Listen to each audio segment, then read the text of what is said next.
What's up YouTube, Saf here on Super Saf TV, and in this video we're going to be looking at the key differences between the iPhone 6s and the Samsung Galaxy S6.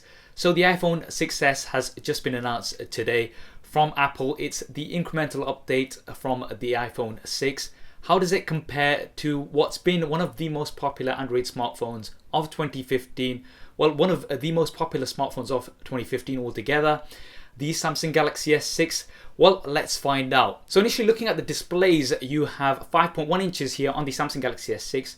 On the iPhone 6s, you have 4.7 inches, so that hasn't changed from the previous model. You do have a larger screen on here. Now there is 3D touch technology behind the display of the iPhone 6s, which is pressure sensitive, and we'll be talking about those features a little bit later in this video. In terms of resolution, the Samsung Galaxy S6 comes with Quad HD resolution, so that's 2560 by 1440, a very high PPI of around about 577 pixels per inch, which is really nice, and it is definitely one of the best displays out there on any smartphone.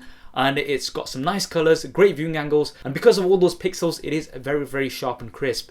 Now with the iPhone 6s, a lot of you will be disappointed, I personally am, that we've still got below 1080p resolution on here. It's 750 by 1334, so that's roughly about 326 ppi pixel density.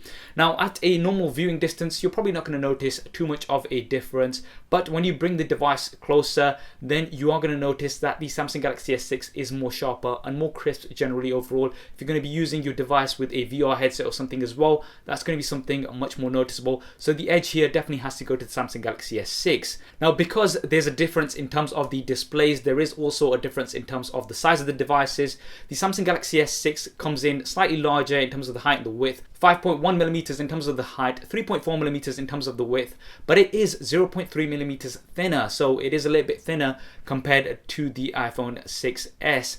Now that's going to mean that the iPhone 6s is a little bit more compact and easier to hold in one hand, whereas in terms of consuming media and things, the Samsung Galaxy S6 is going to get the edge. The iPhone 6s, however, is slightly heavier. It's 5 grams more compared to the Samsung Galaxy S6, which is a little bit surprising, but it's not when you realize that the material used this time around is 7000 series aluminum or aluminium, wherever you are, whatever you want to call it.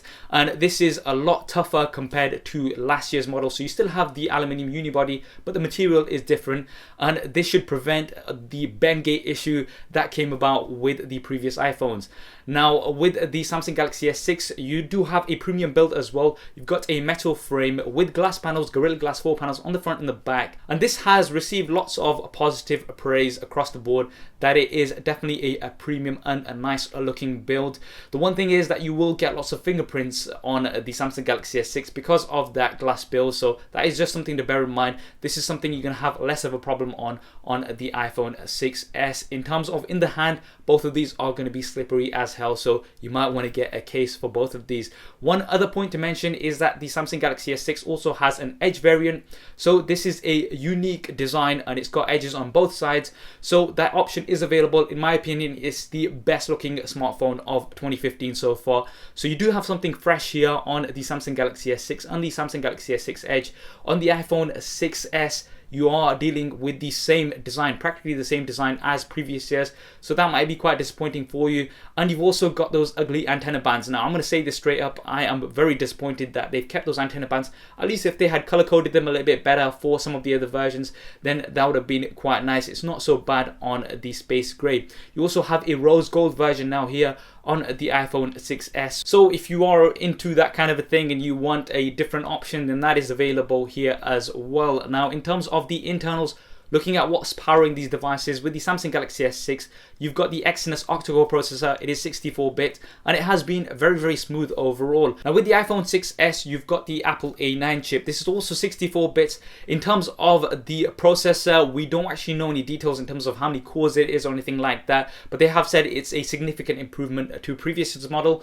Now we will have to compare these side by side to see which one is faster overall and how it performs compared to one another. So we'll do some app tests and things as soon as the iPhone 6s is available. Make sure you are subscribed to see those speed tests first. Now in terms of the RAM, you've got 3 GB of RAM on the Samsung Galaxy S6. They've not specified exactly how much RAM you have on the iPhone 6s. So I'm going to leave that as a question mark. I believe it's 1 GB, but that hasn't been confirmed. Once again, we are going to have to test the multitasking abilities of both of these side by side. The Samsung Galaxy S6, although you've got 3 GB of RAM, the RAM management is really bad. So it does tend to close apps in the background when they're not really needed to be closed, because you have 3 GB of RAM to play with. So if you're opening lots of apps, sometimes the Samsung Galaxy S6 will close those apps in the background, and that can get annoying. So we will have to put these up side by side. In terms of the different storage versions available, you've got 32, 64 and 128 gig on the Samsung Galaxy S6. So you're starting with a base model of 32 gig, no expandable storage. Now, this is another disappointing thing with the iPhone 6s, the fact that you start still with a 16 gig base model, and then you've got the 64 and 128 gig. So they've carried this on from last time. So you still have 16 gig as a base model, and that's going to mean a lot more of this going forward. Okay, yeah, everyone ready? Yep, come on, all right, get together. Okay, all right, smile. Okay, 3, 2, 1. Oh crap, I'm out of memory again. Oh, hold on, let me just delete a few things. Hold on. Yes, personally, I'm quite disappointed that Apple in 2015 would still give you 16 gigabytes, and you've got more video recording capabilities, which is going to fill that up very, very quickly. So you might want to go for the 64 gig version. Now, moving on to the cameras, this is something that's very interesting for a lot of people. With the Samsung Galaxy S6, you've got a 16 megapixel rear-facing camera with an f1.9 aperture. And it is definitely one of the best smartphone cameras out there right now. You can see lots of examples on the channel. It's been very consistent in providing high detailed shots with great colors and everything. It's been really, really good overall, and I've got praises all around. All of the reviews have been positive for the camera of the Samsung Galaxy S6. It's also got optical image stabilization, which is a very nice touch. Now with the iPhone 6s, you've got a 12 megapixel camera, so they have improved this over previous year's model, and this is the first time that they've upped the resolution since quite a few years back. They've stuck to 8 megapixels for quite some time, but now you have 12 megapixels, which is great to see, but you've still got f2.2 in terms of the aperture.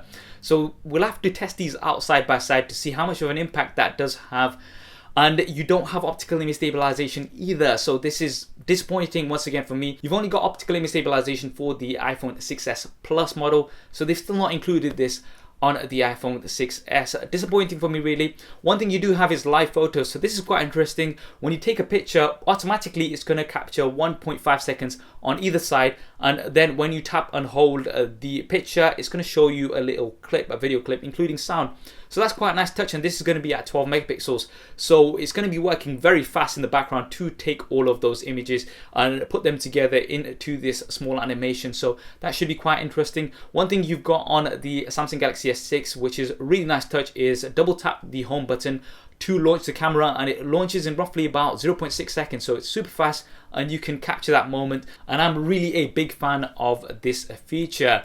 Now moving on to the video, you've got 4K on both here, so 4K recording, so that's 2160p recording on both here, which is absolutely awesome. And 4K video is definitely the way forward, and it's gonna future-proof your videos. The problem is, if you get the 16 gig version, then 4K is gonna pack that up really, really quickly. So that's definitely something to bear in mind. In terms of slow motion, you've got 720p at 120 frames a second on the Samsung Galaxy S6. On the iPhone 6s, you've got 1080p at 120 frames a second, and you've also got 720p at 240 frames a second. So the iPhone 6s still the king of slow motion, and the 6 was brilliant at slow motion at 240 frames a second. It's nice to see that we've also got 1080p at 120 frames a second this time around. What about the front-facing cameras? Selfies are so important these days, and we've got 5 megapixels on both, so you've got plenty of resolution to work with here. You've got f1.9 aperture on the Samsung Galaxy S6. You've got f2.2 aperture on the iPhone 6s, so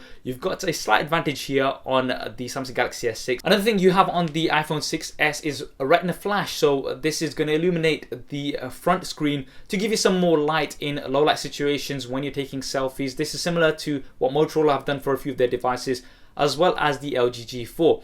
Now, this is another big problem for me personally on the iPhone 6s. You've still only got 720p HD recording.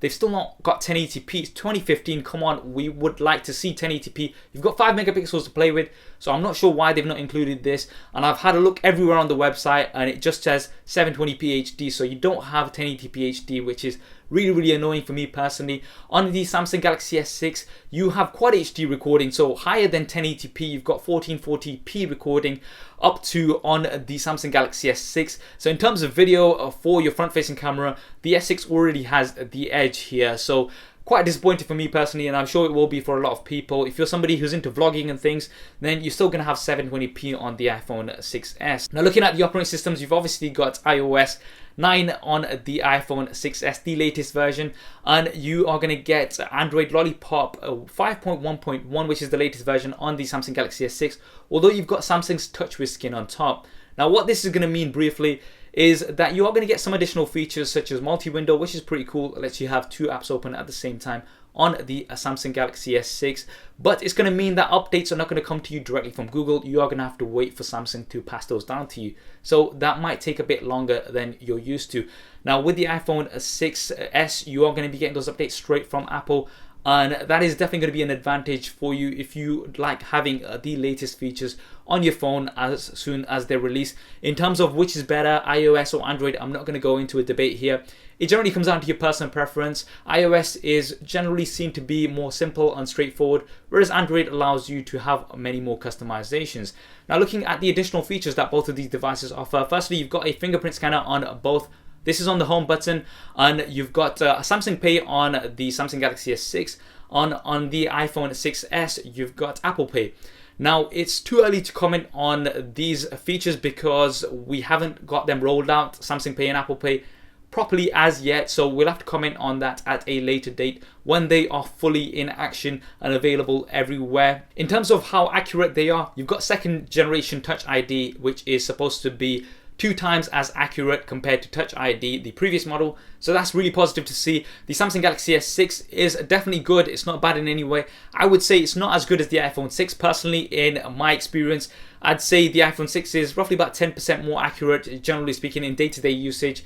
So the fact that they've improved this on the iPhone 6s is nice to see. And I would give the edge to the iPhone 6s already because of those reasons. In terms of additional hardware features, on the Samsung Galaxy S6 you do have a heart rate sensor at the back of the device, and that will measure your heart rate for some of your health apps. I personally never use it, but it's there if you want it. You also have an infrared blaster on the top of the device, so if you want to control your television and things, that's also possible. Once again, a nice feature and something that a lot of users do like. Now with the iPhone 6s, the key new feature here is 3D Touch. It's basically a version of Force Touch, and this is a very interesting piece of technology, and it's great to see this on a smartphone. Not the first smartphone to include this. You've got some smartphones from Huawei who have already announced Force Touch on their displays, and this is basically going to measure your sensitivity. Now Apple has 2 new features which they're calling Peek and Pop. So if you press down lightly on, say for example, an email, then that will pop that email up, and when you take your finger off, then it will take you back to your email. So a very nice touch. But if you press down hard, then it's going to pop that email, so it's going to open that email for you. So very useful here, and it's going to have lots more applications. They've opened it up for developers, so we're going to be seeing this a lot more. For example, on your Instagram, if you want to go onto somebody's feed, and instead of clicking open each individual image, you could simply just touch it lightly, and that will show you a preview. And if you force touch it, then it's going to take you over onto the image. So a very interesting implementation, and I'll definitely like to get my hands on it and try it out. And it's definitely a step right forward. I think we're going to be getting this in other smartphones going forward too. Moving on to the batteries, you've got 2550 milliamps on the Samsung Galaxy S6. This is not removable, and generally speaking, in terms of my usage, it hasn't been great. It started off okay, but since some updates, the usage has dropped down on here. Now with the iPhone 6s, they've not specified the exact size of the battery. I would expect it to be roughly about the same as the iPhone 6, if not a little bit more possibly. And that's because it's the same device overall in terms of the build, and that would make it roughly about 1810 milliamps. Now this may be slightly different, which is why I'm putting a question mark in here. In terms of the usage, we will have to see these hands on and see which one performs better. And that is because you're pushing out so many less pixels on the iPhone 6s. Plus you've got the new processor, which might be a bit more efficient compared to the iPhone 6. So we'll have to compare these. Now, one of the problems is that you don't have fast charging or wireless charging on the iPhone 6s. As far as I can see, I've had a look throughout Apple's website. There is no mention of any of these features. And you do have wireless charging as well as fast charging on the Samsung Galaxy S6. you can charge up the Samsung Galaxy S6 almost twice as fast compared to the iPhone 6, and I'm hugely disappointed that Apple haven't included this. This feature is widely available across so many other devices now, and it's become sort of a standard for lots of devices, and the fact that Apple have not included this is definitely a disappointment. Once again, I have looked through their website and I've not been able to find any information. If we do come across something, then I will drop an update in the description below, but definitely nothing out there as we can see. Now, in terms of the pricing, the Samsung Galaxy S6, if you want to go ahead and pick it up right now, you can pick it up for roughly about £450 here in the UK, or $600, and that's for the 32GB base model off contract, just to see the value of the device. Now, with the iPhone 6s, you're going to be looking at the same pricing as we had on the previous year iPhone 6, so they've not changed the pricing on here, which will mean that you're going to be paying slightly more for the 16GB base model of the iPhone 6s compared to the Samsung Galaxy S6 base model, which is 32GB. So definitely something to bear in mind. You are going to be getting a little cheaper device on the Samsung Galaxy S6. In terms of availability, the Samsung Galaxy S6 is available right now. With the iPhone 6s, you can pre-order it on the 12th of September, and it's going to be released on the 25th of September. So that is the date that you want to be putting in your diaries if you want to go ahead and pick up the iPhone 6s. So there we have it, the comparison and the key differences between the iPhone 6s and the Samsung Galaxy S6. A few disappointments for me personally on the iPhone 6s, such as the screen resolution and the fact that we've still got a 16GB base model and no wireless or quick charging, but you do have some interesting implementations here, such as live photos, which should be quite interesting to see, 4K video, and you've also got Force Touch. Now, I'm definitely interested to check out this Force Touch 3D Touch implementation, and I'm pretty sure Apple will do it pretty well. What do you think of the iPhone 6s, and what do you think of the Samsung Galaxy S6? Do drop me a comment below and let me know your thoughts. Which one do you prefer? Are you disappointed with the iPhone 6s, or were you looking for something more, or are you pleased with what Apple have to offer? Do drop me a comment below. I hope you enjoyed this video and found it useful. If you did, then please do hit that thumbs up button for me. It really does help me out. And if you haven't already, then be sure to subscribe to the channel. As I mentioned, we're going to have side-by-side comparisons of both of these devices as soon as the new iPhone is out. So if you do want to see those first, make sure you have subscribed. We're also going to have a camera comparison, Super Saf style. I know a lot of you like to see that, so we'll get that on as soon as possible. If you want to see my previous related video, then that will be linked here somewhere. Thanks for watching. This is Saf on Super Saf TV. I'll see you next time.